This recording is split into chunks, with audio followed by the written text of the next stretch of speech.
어제는 하만의 무서운 흉기로 인해서 한두 명도 아니고 유다 민족 그 전체가 죽음의 위기에 처한 에스더 3장의 말씀을 살펴봤습니다.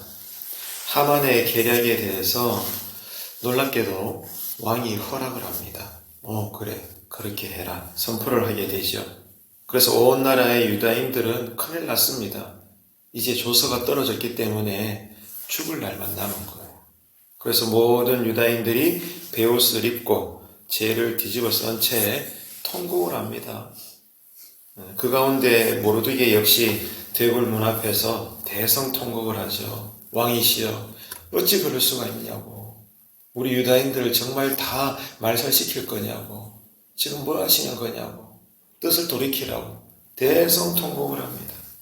그런데 그 시각에 궁궐 깊은 곳에 있던 왕비 에스더는 지금 밖에서 어떤 일이 일어나고 있는지 도통 몰라요. 이게 여러분, 일상 서민들의 삶과 궁궐 안에 있는 보석들과 같은 그 계급 계층 높은 데 있는 사람들은 다른 세계인 것 같아요. 한두 명도 아니고 그렇게 대성통곡을 하는데 어찌 그 소리가 들리지 않을 수가 있을까요? 근데 왕비 에스더는 전혀 모르고 있었어요. 그러다가 뒤늦게 이 소식을 들은 에스더의 마음이 어떠했을까요? 오늘 본문 4장은 안전한 온실 속에 있던 에스더가 드디어 놀랍게도 민족의 십자가를 짊어지는 사명자로 깨어나고 있는 정말로 위대하고 감동스러운 순간을 우리에게 잘 보여주고 있습니다. 첫째로 성도들은, 저와 여러분은 넘어서야 합니다. 넘어서는 사람들이에요. 뭘 넘어서는가 하면은 침묵하고 싶은 유혹, 그리고 이 죽음에 대한 두려움을 날마다 넘어서는 사람들입니다. 하나님이 그렇게 하시는 거죠. 그게 사명 감당입니다. 안 하고 싶어요. 그 유혹을 우리가 늘 받아요. 그리고 두려워요. 이 어려움을 우리가 늘 겪습니다. 그런데 성도들은, 그리스도인들은, 예수 제자는 그것을 넘어서는 사람들이다. 모르드게는 사람을 보냅니다. 에스더에게.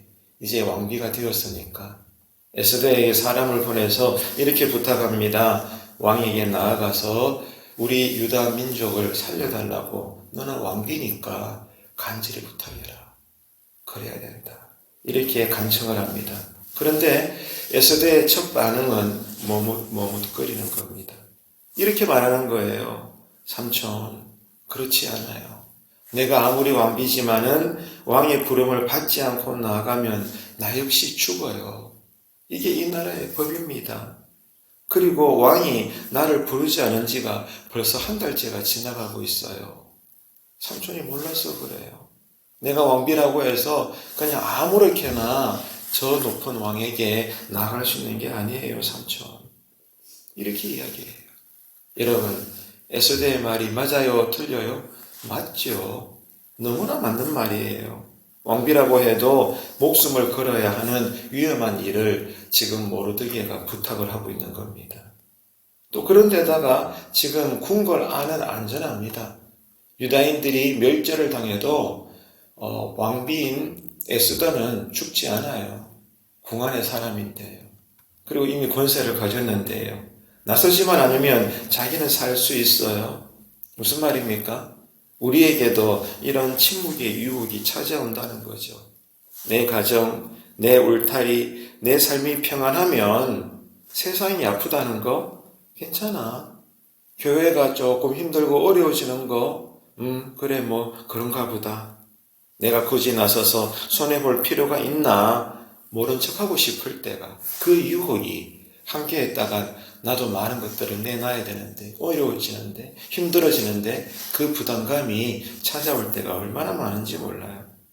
하지만 그리스도인들은 나 혼자만의 안전한 지대에 머물러서는 안 된다.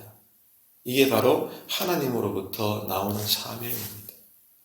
세상은 돈 따라 문화가 생기고 돈 따라 권력이 이동하고 돈 따라 삶의 자리도 옮기지만 우리 그리스도인들은 사명 따라 살고 사명 따라 죽습니다.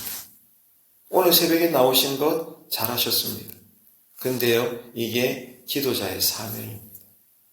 새벽에 나오기 힘들죠. 그리고 더 자고 싶죠. 그 이후, 자다가 일어나 새벽에 웬 말이야. 한두 번도 아니고 평생 이렇게 살아야 돼?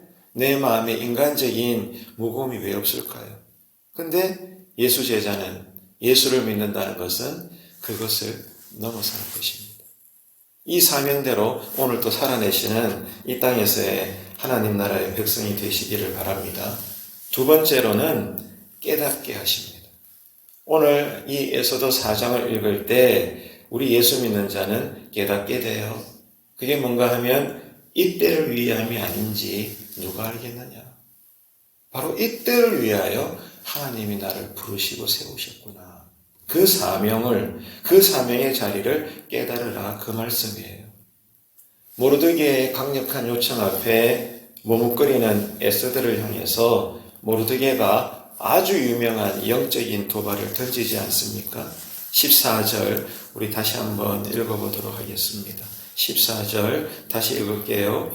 이때에 네가 만일 잠잠하여 말이 없으면 유다인은 다른 데로 말미암아 노임과 구원을 얻으려니와 너와 내 아버지 집은 멸망하리라. 네가 왕후의 자리를 얻은 것이 이때를 위함이 아닌지 누가 알겠느냐 하니. 쉽게 이런 말이에요. 에스더야, 생각해봐봐. 너가 예뻐서 왕비가 된 줄 알아?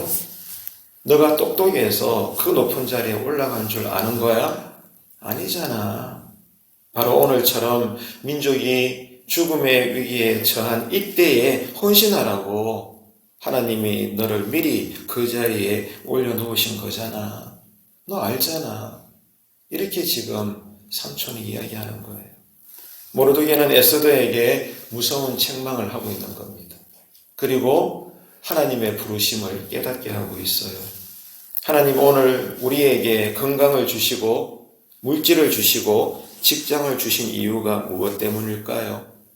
나 혼자 잘 살고 잘 먹고 행복하라고 주신 것이 아니잖아요. 하나님이 세워주신 그 자리자리에는 반드시 하나님의 목적이 있습니다.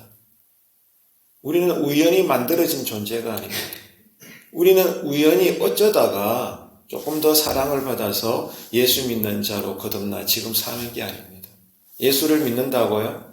직분을 받으셨다고요? 한 교회에 평생 하나님께서 세우셨다고요? 목적이 있어요. 이 목적 따라 우리가 언젠가는 심판을 받습니다. 우리는 깊이 헤아려야 합니다. 우리 소년중앙교회를 섬기라고, 눈물 흘리는 내 이웃을 살려내라고 우리를 이 사명의 자리로 부르고 세우셨습니다. 그러려고 누구는 5년 전에, 누구는 15년 전에 언제 어디서든 우리는 성도가 된 것이고 직분의 사명을 받은 것입니다. 내 감정 따라 시간이 남으니까 조금 헌신하고 그런 거 아니에요. 그거하고 전혀 상관이 없어요. 이때를 위함이 아닌지 누가 알겠느냐. 살든 죽든 하나님이 나를 사명자로 세우셨다. 그 부르심의 목적을 우리가 어떤 형편에 처해 있든지 간에 거기에 대한 고민과 묵상이 먼저입니다. 가난하든 부자든 건강하든 병들었든 사업을 하든 하지 않든 가까이 있든 멀리 있든 그거 중요하지 않아요.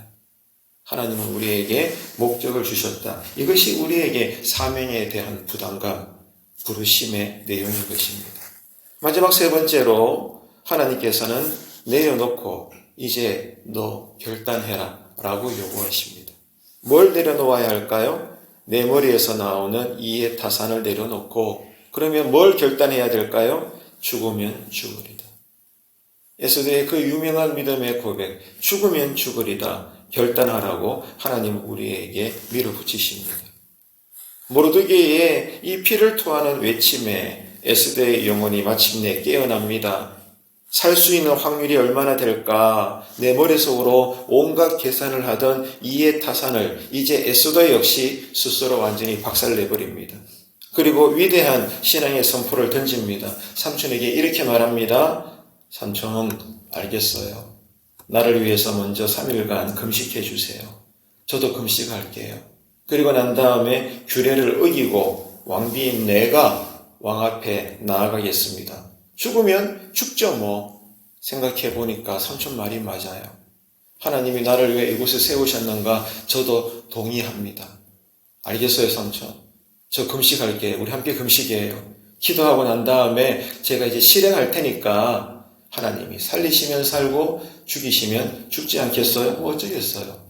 죽으면 죽으리다. 이것은 내 생명조차 하나님 손에 완전히 맡기겠다는 절대적인 항복이에요. 우리가 기도할 때 손을 든다. 찬양 부를 때 손을 든다. 왜 들까요? 종교적인 고행입니까? 아닙니다. 하나님께 항복하는 거예요. 하나님 알아서 하세요. 나의 모든 일거수일투족을 하나님께 맡겨드립니다. 나는 당신의 것입니다. 그 뜻으로 자꾸만 앞에서 인도자가 저 같은 사람도 손을 들어 찬양합시다. 손을 들고 기도합시다. 주님의 이름을 부릅시다. 그 뜻이에요. 살고자 발버둥 칠 때는 두려웠지만은 하나님을 위해서 기꺼이 죽겠다고 결단하는 순간에 하나님께서는 에스더를 완전히 뒤집어 새롭게 하십니다. 에스더는 세상이 감당할 수 없는 가장 강력한 영적 군사로 변화되었던 거죠. 우리는 모두 이때를 위하여 부름을 받은 하나님의 사람들입니다. 항상 여러분 우리가 신앙생활 하다가 유혹받잖아요. 굳이 저렇게 싫은데. 그리고 두렵잖아요. 부담감이 생겨요. 함께 했다가는 손해가 이만저만이 아닌데 굳이 저럴 필요가 있을까? 그런 생각이 평생 듭니다. 그런데 그럴 때마다 오늘 말씀에 의하면 우리가 안에서 이렇게 신앙 고백하며 고민하라는 거예요. 이때를 위함이 아닌가? 이때를 위하여 하나님이 이미 그때부터 나를 부르시고 세운 게 아닌가? 늘 이것을 우리가 고민해야 된다는 것입니다. 오늘 이 새벽에 내 영혼을 흔들어 깨우시는 성령님의 음성을 기도 가운데 듣게 되시기를 축복합니다. 내 아님만 생각하던 이 침묵의 자리에서 이제 우리도 일어나서 주님, 교회를 위해서, 내 가정을 위해서 나도 십자가를 지겠습니다. 살리시든 죽이시든 알아서 하십시오. 죽으면 죽으리다 결단하며 기도의 자리로 나아가는 복되롭고 은혜로운 하루가 되시기를 주님의 이름으로 축복합니다. 하나님이 우리를 이 새벽에 깨우셨습니다. 하나님이 우리를 기도의 자리로 부르셨습니다. 오늘 또 사명 감당하라고 새벽부터 떠있는 저와 여러분에게 하나님은 감당할 수 있는 넉넉한 영육간의 복과 은혜와 은사와 권세와 권능과 기름 부으심을 허락하여 주실 줄로 믿습니다. 이 은혜가 오늘도 우리와 함께 하시기를 축원합니다.